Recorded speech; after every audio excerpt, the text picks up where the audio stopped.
Olá, pessoal. Mais um episódio aqui do videocast do 22º Congresso Nacional do Mercado Imobiliário. Eu estou aqui hoje com Mariana Chukovski, que é palestrante aqui do evento e que veio falar sobre liderança transformadora em sustentabilidade.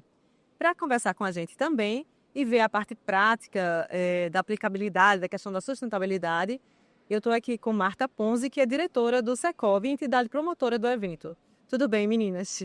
Tudo bom, Gabi? Tudo bem e você, Gabi? Tudo bom, Mati? Então, estamos aqui, né, no evento que está sendo incrível, acho que está tendo uma experiência boa para todo mundo. E aí eu queria, Mariana, que você resumisse um pouquinho do que foi falado na tua palestra. Legal, acabei de sair do palco, então agora, para falar sobre liderança transformadora e sustentabilidade.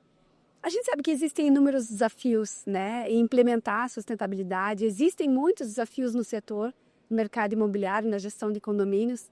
Assim como qualquer outro setor da economia, tem os seus desafios, né? Sejam desafios de mão de obra, sejam desafios, né, de escassez de matérias-primas. São muitos desafios que a gente está passando por aqui. E o ESG, né, a sustentabilidade, ele vem como uma estratégia, como uma forma de você fazer a sua gestão, de você continuar fazendo o que você está fazendo de uma maneira diferente, que leve em consideração as questões ambientais, que é o E do ESG, as questões sociais, que é o S do ESG, as questões de governança, né? Porque a gente sabe que a gente vive num mundo de muitos, né, contextos aí de desafios climáticos, de escassez, né, de água, de escassez de mão de obra, de escassez até mesmo de engajamento dessas pessoas em continuar trabalhando, muitas vezes, né, nas obras, nos canteiros de obras, né, no mercado imobiliário. A gente sabe que então, assim, como é que a gente muda isso, né? Como é que a gente consegue fortalecer o nosso setor, assim como fortalecer também os resultados positivos que a gente tem no setor, né? O setor de construção civil, o setor imobiliário, ele né, tem aí uma geração de empregos aí de quase 7 milhões de empregos, né? 7 mil no mundo inteiro, milhões, 7 milhões, é isso. Me fiquei até confusa porque eu falei 7 milhões, mas é no mundo, 7 milhões. No Brasil é milhões de emprego que a construção civil gera. Exato, então assim, tem muita coisa importante que o setor gera, né? Essa geração de renda, de emprego, de capacitação. E aí a gente não pode deixar de pensar que essa grande capacidade e responsabilidade, ela vem também com uma possibilidade de mudanças. Então a gente sabe que o setor imobiliário tem esses desafios, né, que a gente está vendo aí ao longo do dia de hoje, dos dias do dia anterior, mas que a gente pode incorporar uma estratégia que nos ajude a ser mais eficientes, que nos ajuda, né, a reduzir a energia, que nos ajude a reduzir o consumo de água, reduzir os nossos impactos negativos e gerar não só uma redução de impactos negativos, mas melhores impactos positivos onde a gente estiver atuando, fortalecendo o entorno, fortalecendo os bairros, as comunidades onde a gente estiver. Então, acho que a gente tem, assim como o mercado imobiliário, toda essa possibilidade bem grande e é sobre isso que a palestra falou. A gente começa no canteiro de obras, aliás, antes até, né, no planejamento daquela obra, né, já na usabilidade depois do prédio pronto, não é? E a questão também dos moradores, né? E a gente vem para a Marta, né, que tem uma ampla experiência na parte da gestão condominial. E Marta, fala um pouquinho para a gente também como é que está essa questão da sustentabilidade dentro dos condomínios hoje.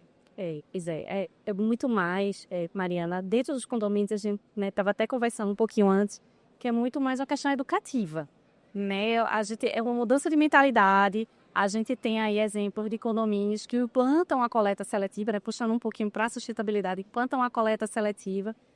Se faz todo um trabalho dentro daquele condomínio, existem algumas empresas, né, que fazem, inclusive, esse trabalho. A gente chama as crianças que gostam bastante desse tema. E na hora que você está ali com aquele lixo separadinho para ser coletado, não existe a coleta, não existe a parte do governo, né? Então, assim, eu tenho um exemplo de condomínios que a gente tem todo um trabalho feito, que dentro do condomínio funciona, mas quando é para ver a coleta, ela não funciona, ela não acontece. Isso desestimula, né, um pouco? Desestimula, porque os síndicos começam a dizer: poxa, mas eu tenho aqui, eu comprei lixeira, eu fiz reunião, eu fiz síndico mirim, da coleta seletiva, síndico mirim. E aí tá ali aquele entulho e eu não sei mais onde botar, porque a gente tá só arrecadando e ninguém puxa, ninguém leva isso, Sim. né? E aí, enfim, mas a gente trata também outras áreas em relação à sustentabilidade, a gente fala um pouco da água, né, do consumo, então existem já empresas que fazem a individualização da água, também pensando no consumo. A gente trata um pouco de energia solar, pensando também em consumo de energia. Mas, enfim, é muito mais uma questão de educação, né? Para a gente trabalhar isso a partir de hoje, já que já deveria estar sendo trabalhado, do que uma questão assim, cultural, né? Então, assim, para os condomínios, é muito mais uma questão cultural para a gente implantar. Eu acho que é importantíssimo. Eu sou super a favor de sustentabilidade, super a favor de ESG, mas a gente precisa primeiro conscientizar as pessoas que isso é muito importante para os condomínios, né? A gente está ali dentro de uma convivência entre condôminos e a partir do momento que a gente conseguir Introjetado isso, né? Concreto dos condôminos, na cultura do condomínio. colocar essa cultura, a gente consegue desenvolver. Mas ponto básico é deixar isso bem na cabeça das pessoas. E a gente vai estar num ponto que é também a necessidade da contrapartida do governo, mas eu acho que nem é só o governo, porque eu acho que existem algumas cooperativas também que podem ajudar nesse ciclo. Eu queria que você, Mariana, me passasse um pouquinho, desse uma solução para esse problema o seu repertório, porque você viaja não só para os outros estados do Brasil, né, ter conhecimento também dessas práticas nos outros estados, mas em outros países também. Eu vi que você esteve no Chile recentemente também. Diz pra gente o que é que a gente pode fazer. Sim. Olha, não são pequenos desafios, e se fosse fácil, a gente não estava aqui sentado nessa mesa. A verdade é que existem muitas coisas que podem ser feitas e que às vezes a gente precisa realmente mudar a maneira como a gente está fazendo. Então, acho que o nome da palestra que foi sugerido aqui pelo Secov, né, pela organização do CONAMI, foi muito feliz, porque ela fala da liderança transformadora. Quer dizer, como é que a gente transforma o que a gente fazia? Muito bem, a gente fez isso durante 50, 100, 200, a eternidade do desenvolvimento, talvez. Mas hoje a gente tem um cenário diferente, a gente tem um contexto diferente, né? A gente tem um cenário que eu já comentei aqui, né, de alguns desafios não só ambientais, mas sociais também, né? Seguramente 30, 40 anos atrás não existia o déficit de mão de obra como a gente tem hoje no setor, né? Então, há 30, 40 anos a gente não tinha situações de falta de água nas cidades como a gente tem agora, com muita, né? Com certeza aqui no Recife também, na minha cidade em Curitiba, a cidade que mais chove talvez do Brasil, ainda assim falta água. Então, quer dizer, a gente tem que mudar a gestão dentro das nossas empresas, das nossas organizações, dos nossos imóveis, dos nossos condomínios, né? E você falou uma coisa muito legal. Fiquei aqui só pensando no síndico mirim, coisa mais fofa do mundo. É muito legal envolver crianças. É importantíssimo, é fundamental, até porque elas já são extremamente envolvidas na escola e você sabe, quem tem criança por perto sabe, a hora que você fala uma coisa para a criança, ela nunca mais tira aquilo da cabecinha e ela vai te cobrar. E vai te cobrar, perfeito, é isso aí. Então, isso é muito legal. Só que eu acho que a gente não pode esperar as crianças, elas ainda têm muito tempo para chegar no mercado consumidor, né, no lugar das decisões. É mais desafiador falar com as lideranças e transformar essa visão? Seguramente né? Nas minhas aulas e palestras, a maior parte das vezes é para adultos. Às vezes é para criança também, eu amo trabalhar com as crianças, mas a maior parte é para adultos. Minhas crianças, meus filhos, têm um filho, uma filha, eles às vezes me escutam, né, nas palestras e tal, e eles chegam para mim depois e falam assim: mamãe, você estava falando sobre sustentabilidade para adultos, né? Falei, sim, adultos, na empresa, tal. Mas, mamãe, eles não sabem disso? Sim, doeu no coração. E ao mesmo tempo, assim, tem um alerta, porque você pensa, ok, a gente tem uma geração que talvez faltou esse capítulo da educação, da capacitação, porque a gente viveu abundância. A gente não tinha desafios, a gente não tinha escassez, não faltava. Então a gente viveu um momento fácil, que hoje a gente tem que aprender a lidar com esses desafios. Então a gente vai ter que mudar o que a gente está fazendo, a gente vai ter que envolver liderança, vai ter que envolver todo mundo das organizações para mudar essa perspectiva dentro dos condomínios. Eu acho que a gente está numa época que grande parte da liderança hoje foi adolescente quando se falava: ah, não, esse discurso lá vem os ecochatos. Os ecochatos e os desagradáveis. Aí são os líderes de hoje, né? Pelo menos é esperançoso que as crianças estejam bem mais engajadas, envolvidas, né? E elas fiquem lá no pé do pai. Pai, não joga isso aqui, não vai. Só que é muito mais que isso. Sim. E assim, se dentro da família não tem esse engajamento, pior é na empresa, né? Por isso que a liderança é tão importante, essa liderança de sustentabilidade dentro da empresa. E aí me veio na cabeça agora o G do ESG, que é a governança. Isso que é algo que também dialoga diretamente com a parte do condomínio. Com certeza. A gente fala muito sobre governança, algumas palestras daqui já falaram um pouco sobre isso. À tarde a gente vai ter painéis que vai falar um pouco de governança. Por que isso? Hoje a gente tem que ter compliance dentro dos condomínios, não é mais o que era antigamente, né? Tratava-se condomínios como a extensão da sua casa. Não é mais isso, né? Então, assim, é uma empresa.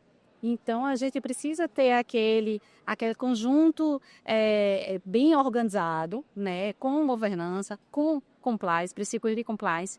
E é muito, muito sério, né? A gente tratar sobre isso e entender, novamente, que condomínio não é uma extensão da nossa casa, condomínio é uma empresa, condomínio tem que ter vários princípios ali dentro. E é isso. Se a gente olhar no macro, assim, o condomínio, ele é um funcionamento praticamente empresarial também, né? Você tem o síndico, que é o gestor principal ali. A liderança. A liderança. E ele tem lá os liderados que vão ser desde os colaboradores do condomínio. São os seguidores dele, Gabi. Veja, eu acho que ESG tem que vir muito da liderança, da alta liderança, porque não adianta ele só falar, apresentar e ele não fazer. Exato. Né? Tudo parte daquele princípio. A gente aprende com exemplos, a gente não aprende com a fala. Né? Então, se a primeira pessoa, que é o síndico, ele não tem esses princípios, se ele não é a primeira pessoa que fala de coleta seletiva, que fala de compliance, as pessoas que estão ali, né, que são os seguidores, né, os condôminos, os funcionários do condomínio, né, as crianças, eles não vão seguir. Então, a partir do momento que o síndico também tomar essa posição, né, que é muito sério, o tema de Mariana é seríssimo, mas se ele não vestir a camisa do ESG, ninguém mais vai vestir. Você acha que no cenário nacional, em que pé a gente está com relação às lideranças em sustentabilidade nas empresas? Olha, tem setores que a gente pode pensar que talvez já venceram alguns, não todos, mas alguns desses desafios há mais tempo. Já estão trabalhando com isso há mais tempo. De maduro, né? Talvez aí eu vou mencionar setor como o setor da indústria do cosmético, né? Setor até da energia elétrica. Tem alguns setores que estão assim já equacionando bem entendendo onde podem contribuir de uma melhor forma, onde podem diminuir seus impactos negativos e onde podem potencializar aquilo que traz de contribuição para a sociedade, para as pessoas, para o meio ambiente sempre. Eu vejo assim o mercado imobiliário ainda tentando entender qual o tamanho dessa responsabilidade, né? Então, na minha palestra eu trouxe até alguns números aí sobre as emissões do setor no mundo, sobre o consumo de energia. Poderia falar sobre geração de resíduos e de efluentes e tudo mais, né, Maria? Que continuam sendo temas recorrentes aí de 20, 30, 40, 50, 100. São temas que, assim, como é que a gente equaciona a questão de resíduos no condomínio? Ok, a cidade não tem coleta seletiva. Mais difícil, mais desafiador. Não é impossível. Tem inúmeras cooperativas e catadores que poderiam se beneficiar. E o próprio condomínio também poderia se beneficiar. Com essa venda, por exemplo, com essa venda de resíduos recicláveis. Ou simplesmente doando esses resíduos recicláveis, resolvendo um problema que é um problema social, mas é um problema para o próprio condomínio, que pode ser, inclusive, uma fonte de renda para quem está ali, catadores, catadoras, Então, assim, a gente... É mais difícil? É mais difícil. Vou ter que procurar quem é ali, que está no meu município, no meu bairro, quem que passa, que dia passa, que hora passa. É mais difícil, mas é aquilo que eu falei, a gente vai ter que achar caminhos para fazer diferente do que a gente fazia até então. E achar relevância nessa dificuldade, né? Na energia que você vai ter que empreender para chegar nessa solução, né? Isso. E a gente está se aproximando já do final. Martinha, por favor, fala um pouco para a gente, dá um recado, uma mensagem para os condomínios que querem engajar nessa missão de sustentabilidade. É muito em cima do que eu falei, né, Gabi? Não adianta a gente ficar no falar. A gente tem que realmente vestir aquela camisa, né, da sustentabilidade, do olhar mais crítico para a parte de governança, que é muito importante, para a parte social. Realmente o síndico é a cabeça do condomínio.